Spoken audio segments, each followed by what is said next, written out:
Pemirsa Bareskrim Polri menggelar rekonstruksi tewasnya 6 orang anggota Laskar Front Pembela Islam di sejumlah titik di wilayah Karawang Senin dini hari. Sementara itu, Kontras menemukan sejumlah kejanggalan dari hasil rekonstruksi penembakan yang menewaskan 6 anggota FPI tersebut.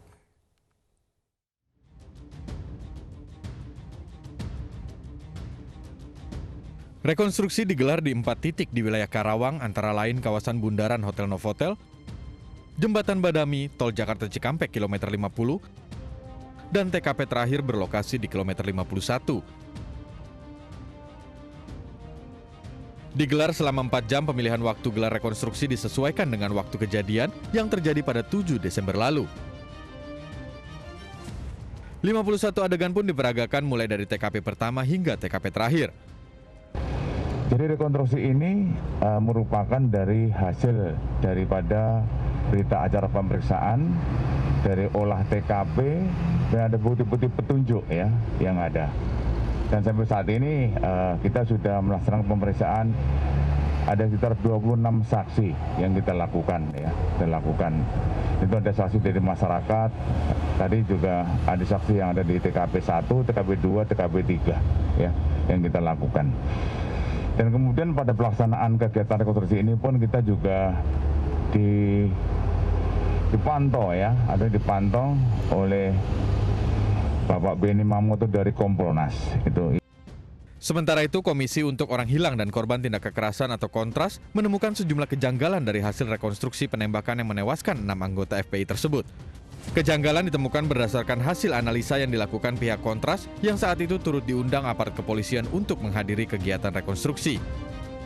Ya, ada beberapa kejanggalan lah yang kami temukan di saran pers polisi gitu, bahwa yang bersangkutan korban-korban ini meninggal di mobil, terus dia diduga melawan juga, ada sejumlah pernyataan-pernyataan yang kontradiktif gitu. Nah, dari keterangan itulah kita merasa benar bahwa menolak rekonstruksi tersebut dan mengharapkan kasus ini agar dibuka oleh Komnas HAM. Kontras berharap agar kasus penembakan tersebut dapat diselesaikan oleh tim independen dari Komnas HAM. Dari Jakarta dan Karawang, Jawa Barat, Rani Sanjaya, Vito Erlangga, Novan Dwi Kusuma, Ilham Elias, iNews melaporkan. Pemirsa, polisi dan Front Pembela Islam masih berbantah-bantahan soal peristiwa penembakan anggota Laskar FPI di Jalan Tol. FPI menyatakan bahwa anggotanya tidak pernah memiliki senjata api, apalagi kontak senjata.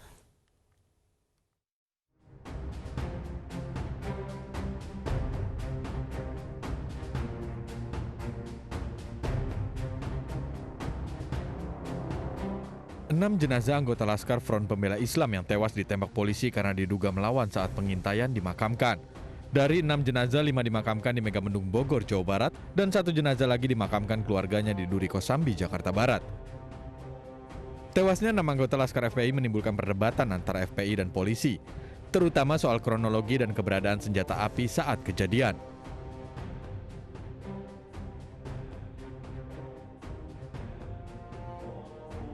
Kapolda Metro Jaya Irjen Pol Fadil Imran bersama Pangdam Jaya Majen TNI Dudung Abdurrahman menjelaskan mengenai penyerangan anggota Polri oleh orang yang diduga simpatisan Rizik Syihab di Tol Jakarta Cikampek. Menurut Kapolda Metro Jaya, penyerangan berawal dari informasi yang beredar di media sosial akan ada massa dalam jumlah besar untuk mengawal pemeriksaan Rizik Syihab di Polda Metro Jaya. Petugas pun menyelidiki mengenai kebenaran informasi tersebut.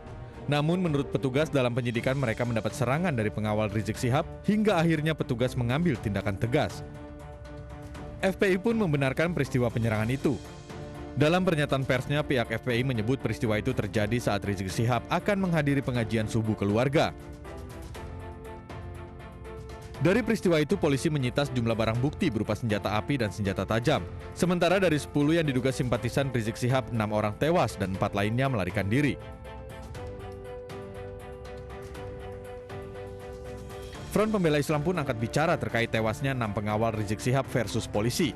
FPI menyatakan bahwa anggotanya tidak pernah memiliki senjata api, apalagi kontak senjata. Kasus ini menarik perhatian Komnas HAM dengan membentuk tim khusus pencari fakta. Komnas meminta semua pihak yang memiliki data dan fakta membantu proses penyelidikan ini. Tim Liputan iNews melaporkan. Pemirsa, polisi sudah mengungkap fakta-fakta penembakan di Jalan Tol Jakarta Cikampek kilometer 50 dengan menggelar rekonstruksi dini hari. Lalu fakta-fakta apa saja yang terungkap dan apa tanggapan FPI atas rekonstruksi dini hari tersebut? Kami akan bahas bersama Sekretaris Umum FPI Pak Munarman dan juga Kepala Badan Intelijen Strategis TNI tahun 2011-2013 Pak Soleman Ponto, dan kami juga sudah mencoba menghubungi pihak Polda Metro Jaya namun belum bisa bergabung. Saya ke Pak Munarman dulu. Selamat sore Pak Munarman. Rekonstruksi sudah digelar dini hari tadi, namun polisi tetap dengan pernyataan bahwa ada upaya perlawanan dan perebutan senjata oleh anggota FPI. Tanggapan Anda, Pak Munarman? Ya, pertama-tama begini ya, kasus pokoknya ini kan adalah Habib Rizik disangkakan, dituduh pelanggaran protokol kesehatan ya, itu dulu.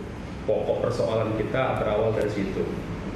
Sebuah pelanggaran protokol kesehatan, tetapi kemudian terhadap kediaman Habib Rizik, baik di pondok pesantrennya, di Megamendung, di Petamburan, dan di Sentul, itu dilakukan surveillance sedemikian rupa ya, dengan tim yang luar biasa banyak, berlebihan kalau untuk sekedar pemantauan aksi-aksi demo ya.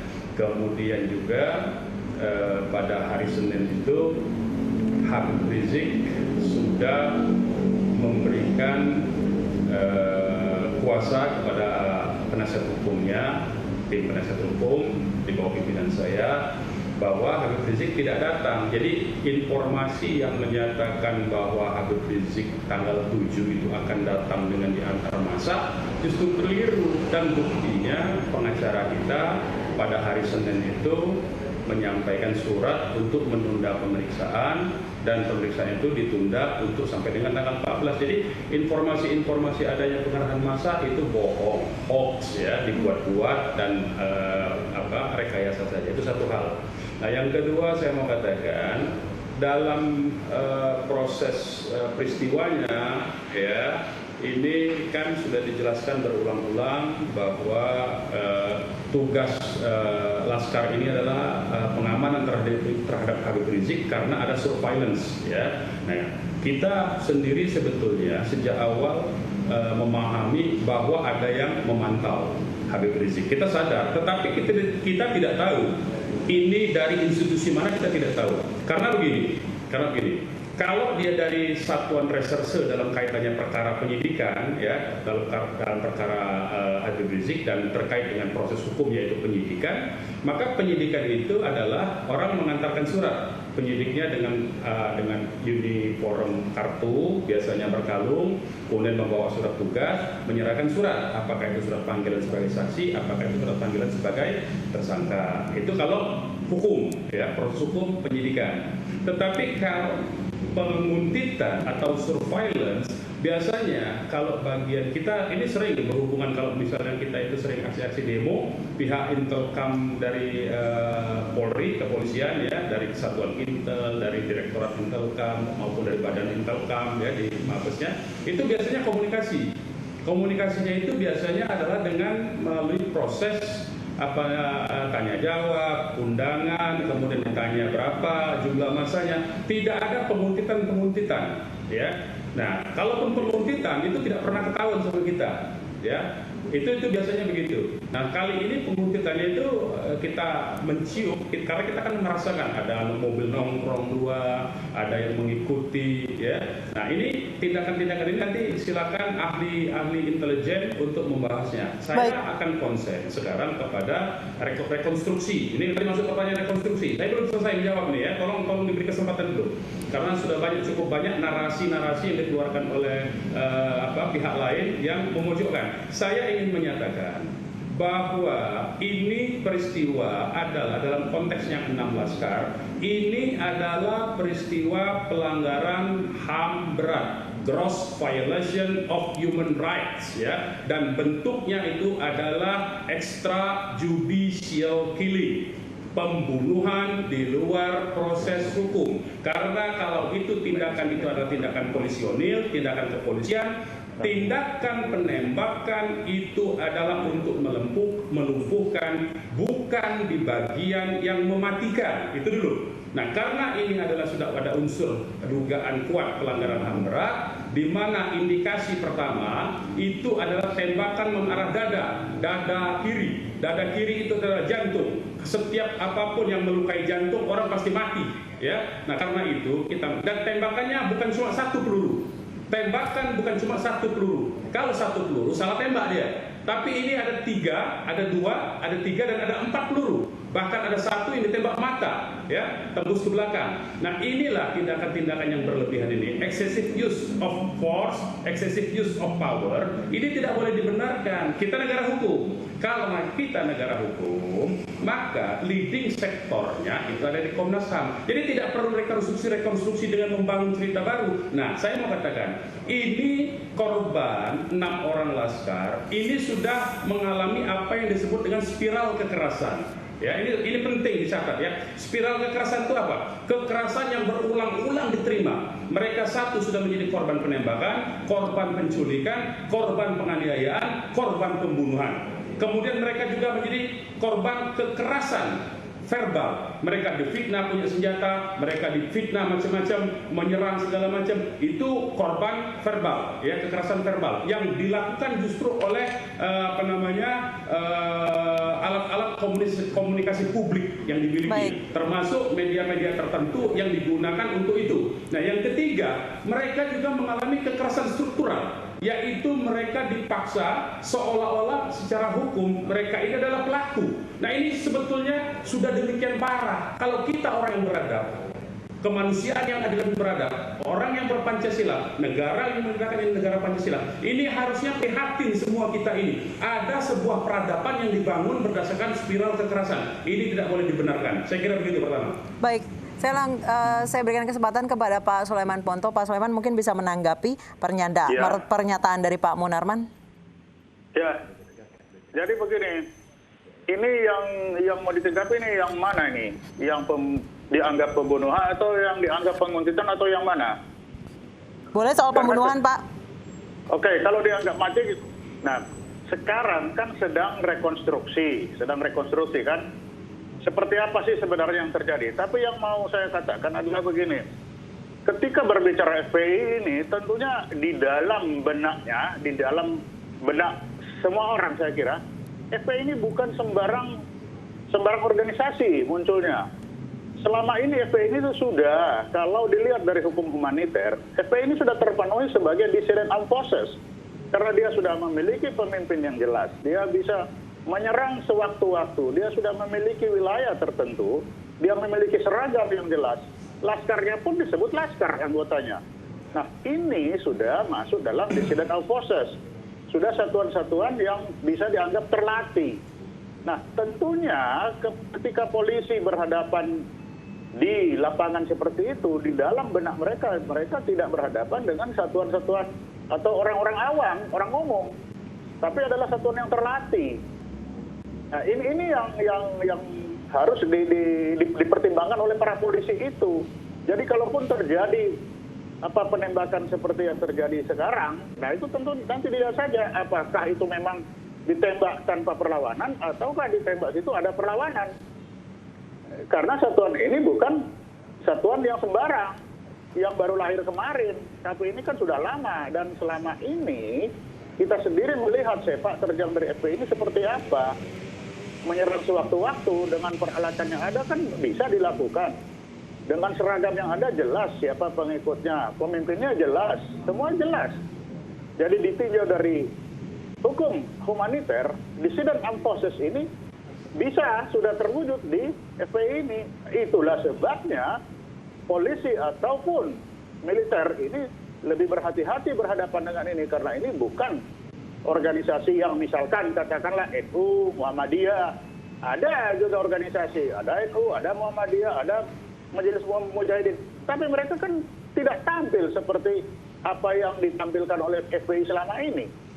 Organisasi itu banyak yang lain, tapi tampilan yang merupakan dissident armed forces itu yang ada hanya FPI saat ini yang ada, yang jelas. Sehingga apabila terjadi insiden seperti itu, nah mari kita lihat aja rekonstruksinya. Apa sebenarnya yang sedang terjadi? Apakah tidak ada perlawanan ataukah ada perlawanan sehingga yang terjadi adalah duel di antara satuan, jadi satuan polisi dan satuan Dissident Armed Forces. Saya kira itu aja. Tapi haruskah Pak Sulaiman penanganan khususnya ini melanggar hak asasi manusia seperti dikatakan Pak Munarman? Sebentar, kalau ya itu saya bilang tadi, kalau yang misalkan katakanlah yang disebut ini adalah organisasi katakanlah Muhammadiyah yang terbunuh, ya itu bisa dijatakan pelanggaran hak asasi manusia. Kenapa? Karena mereka tidak dikenal punya pemimpin yang jelas, punya militansi, punya wilayah kekuasaan, bisa menyerang sewaktu-waktu, itu tidak.